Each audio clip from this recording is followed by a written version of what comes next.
All right, so there's some rumors going around now that Xbox might be jumping out of the console wars. Maybe just putting their games out on other consoles, but it seems to be more likely that it's just going to be a digital only console for next generation. And let's talk about why that is. So apparently, Xbox is falling apart. They completely lost this generation. It's pretty obvious to me why that is. Of course, there's just this bigger issue going on at Microsoft. The big issue, in my opinion, is that they have a magnifying glass up to their own goals, and they're studying it so hard that they're not seeing the larger picture. And what is that larger picture? Well, the larger picture is that they don't have great exclusives. They didn't have great exclusives this generation, none of which that made me feel like I had to pick up the Xbox Series X. So there's that. I mean, I know that not every gamer has the same taste as mine, and I think that there's a lot of Xbox dedicated players that feel like there was a lot of great exclusives for the Xbox Series X. But for lots of players like myself, there's a lot more appeal on something like Sony's new console, the PS5, when you get console exclusives like a timed exclusive Final Fantasy VII Rebirth or whatever. That is way more interesting than whatever Xbox was offering this generation. And so basically it just comes down to games. You needed more games this generation and you didn't deliver. That's just the start and end of it. And Phil Spencer has gone on record saying that it has nothing to do with games. You could have like 3 great exclusives or 4 great exclusives. That's not going to push the needle. And no, I completely disagree with that. Let's just put it this way. If I saw a beautiful Banjo-Kazooie 3 over on Xbox Series X this many years after the release of the console, I'm not going to care about my digital library over on my Switch or my PS5. I'm going to pick up an Xbox Series X just to play the new Banjo-Kazooie. And I think that any one of you watching this video right now can think of one game that would be amazing to see as a console exclusive on the Xbox Series X, or even just an exclusive that that Microsoft owns the property to. Like, for example, there is StarCraft, Diablo, Warcraft. These are all franchises that are now owned by them. They own Fallout, Doom. They have such a bevy of IP now, and I'm not even counting the untapped potential of Rare, the company. There's so much that they could do in terms of bolstering their library, but the problem is that I was referring to earlier, the magnifying glass is focused on digital content. And so their goal was to get people invested in Game Pass. Now here's the problem with using Game Pass as just this overall marketing feature. It's hard to describe it to people who aren't in it. So if you're an Xbox fan, of course you know what Game Pass is. Of course you know the great value that it has. And you'd say, you're foolish, she says, for even trying to imply that Game Pass isn't great. Game Pass is great to some degree, but if that's your only focus, if that is your ultimate goal, is to get Game Pass subscribers, then it's not good in the terms of marketing. Think about the Nintendo Switch, okay? Now, first of all, I still say to this day that it wasn't the gimmick of the Switch that got it to push sales. I think it was the fact that Breath of the Wild took the world by storm, and then you coupled that with a very early launch of Mario Kart 8 Deluxe, one of Nintendo's highest grossing Mario games of all time. Put those together, you get the general masses really interested in your new Nintendo system, something that the Wii U wasn't able to do in time. And the marketing is exponentially better than the marketing of the Wii U.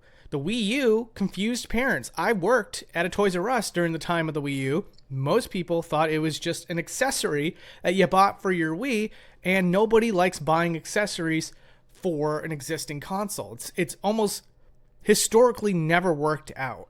So even though that's not the case, even though it was a brand new console, the marketing was so poor that a lot of people didn't even know that it existed in a sense.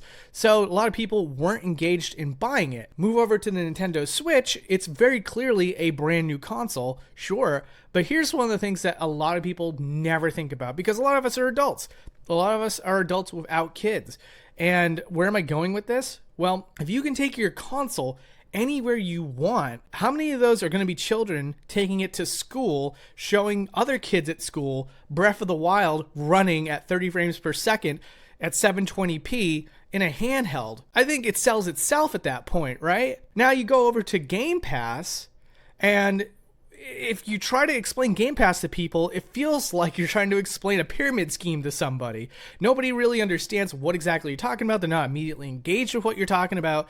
They don't care. I mean, like, people are okay with buying their games. They're okay with buying physical media. They're okay with buying digital media. But the idea is that, yeah, you could try to explain to them the amazing value of Game Pass, but a lot of people just don't care.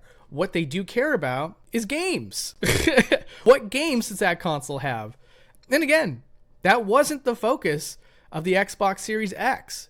And that doomed that console for that generation. On top of the fact that it's, again, one of the things that Microsoft and a lot of people don't talk about, because we're all hardcore gamers, you're a hardcore gamer probably if you're watching this video, is that Series X, Xbox One, these aren't good marketable terms for your new console. It's really confusing to someone that's not in the loop. I can think of so many people that probably would accidentally say Xbox One instead of Xbox Series X because they're all done just trying to catch up to these terrible marketed names.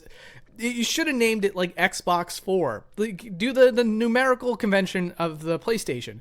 It's so much easier to keep track of what's going on. But let's slow down for a second. The biggest issue, again, at the end of the day, is that you didn't have the games this generation. You bought all these giant companies. So for the next generation, you would be doing great to not put all of these games on your competitors' consoles. Instead, fund these IPs to get sequels and make that the marketing aspect of your next console.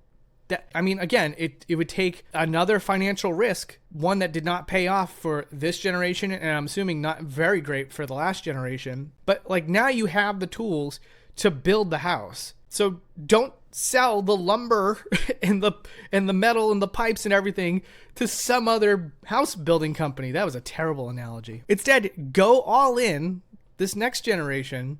For God's sakes, continue to sell physical media. The last thing you need, Microsoft, is to say, hey, we have a digital only console. And then for Sony to say PlayStation 6, we got a disc drive. You don't want that gotcha moment that's happened time and time again. I just want to remind people that Xbox took a major blow in the public eye for trying to force users to not be able to use used games or let friends borrow video games.